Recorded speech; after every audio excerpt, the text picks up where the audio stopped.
Hi, it's Sean, the Fluency Awesomizer. This is Decoding Multi-Syllabic Words, episode 111.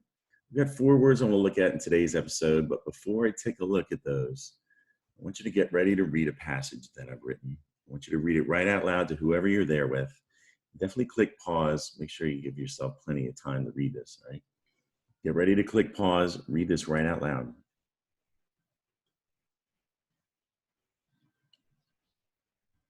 All right, were any of those words tricky to read? Keep watching. In this episode, I'm going to review these 4 words from that passage, show you some information and some strategies you might want to recall next time you're stuck on these words or words like them when you're reading independently. But first, a reminder of the fable, The Tortoise and the Hare. And the moral, slow and steady wins the race, which is great advice when you do get stuck on big, unfamiliar words reading independently. I'll use unfamiliar as an example. You can think of these words as races.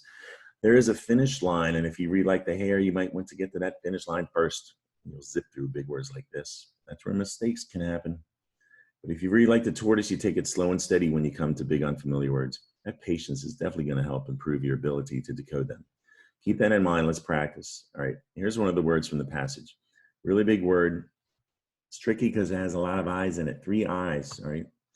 Lots of times big words have more than 1 eye in it. And those eyes, you got to keep an eye on those. Keep an eye on those eyes. It starts with def and fin and knit. Yeah, definite's in this word. But if you read like the hare, you may have thought this word was definitely. There's another sound towards the finish line of this word. And this is definitively. Really big word. It's an adverb. Root word is definitive, which is an adjective. And the root word of that is definite, which is an adjective as well. But the root word of that is finite.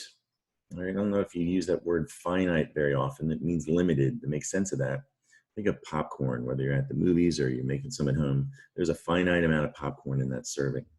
Okay? That word comes to us from ancient Latin, finire. And finire has a Latin root as well, finis. Finis is a boundary or an end, right? If you've ever gotten to the end of a movie, instead of saying the end, it says fin. That's because fin is a Latin root that means end. And finis is the root of the word finish. Yeah, like the finish line. We were just talking about finish lines. So that's the root of the Latin word finire, with meaning to limit. There's another Latin word definire. That means to explain or to determine or define. That's where we get the word define from. So the Latin word definitus means defined. And that part of the Latin word was kept in English, where silent E was added to get definite. Now, definite, there's another Latin word, definitivus. Definitivus, that part of the Latin word was kept in English to get definitive. Now, definitive seems like it should be spelled this way, right? Just end with a V. But no, anytime a word ends with a V sound, there's going to be an E after it, all right? So there's definitive. That pretty much means the ultimate. So let's take a look at that spelling at the end. It seems like it should rhyme with 5, the way that with the silent E, usually silent E's, we'll turn that vowel into a long vowel sound, tive. But definitive, all right, just a reminder of how to spell definitive. It comes from the Latin word definitivus. And that became an old French word, definitif, where it's T-I-F at the end. Now in English it's T-I-V, but with that silent E. Definitely put an ly at the end if you want to get the adverb definitively. That's what the suffix ly does. And remember, just a reminder, there is an E there. You might think definitively spelled like this, the way it sounds. Definitively, not to be confused with definitely, right? That which is an adverb as well. Root word is definite, the adjective. And the way definite spelled, you might think it's pronounced definite. It looks like night at the end, but definite, it's a short I sound there. It has to do with the root word finite. We talked about meaning limited. Finite, you do pronounce night as though it were night.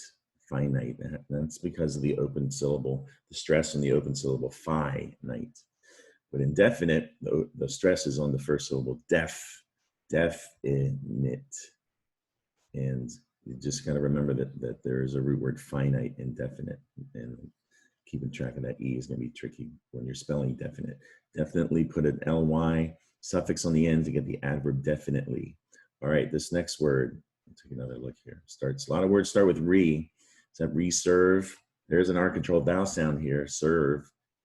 Or is it reserve? Reserve. What's at the end of this word? That's a little odd sound, don't you think? O-I, you'll recall, makes that same sound as O-Y, oi. So is that R-controlled vowel sound voyeur? Voyeur? Now this is the word reservoirs. Reservoirs is a plural noun. Root word is reservoir. And reservoir is a French word we have in English. Here's the French reservoir, right? It's spelled exactly the same way in English, except for that accent there.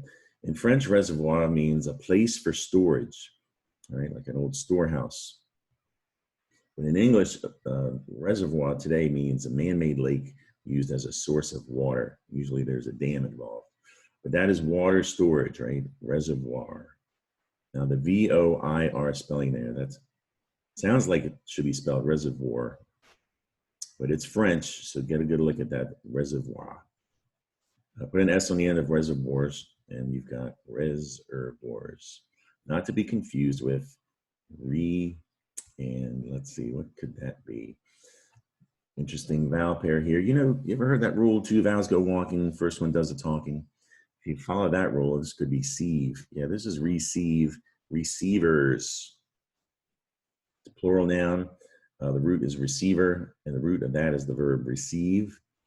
And receive comes to us from an old French word, receive. Receive.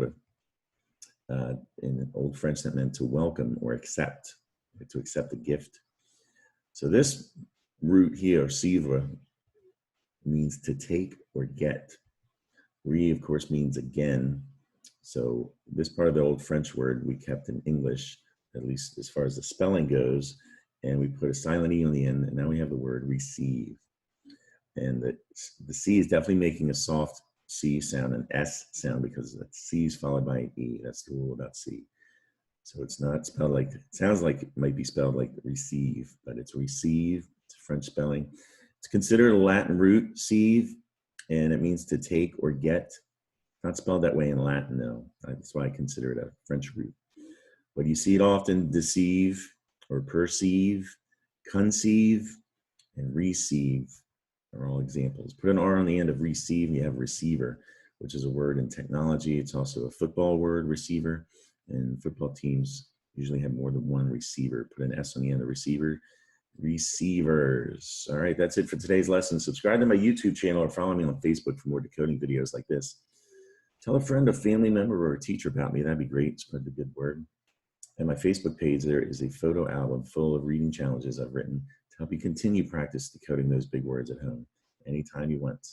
And that will definitely awesomeize your fluency.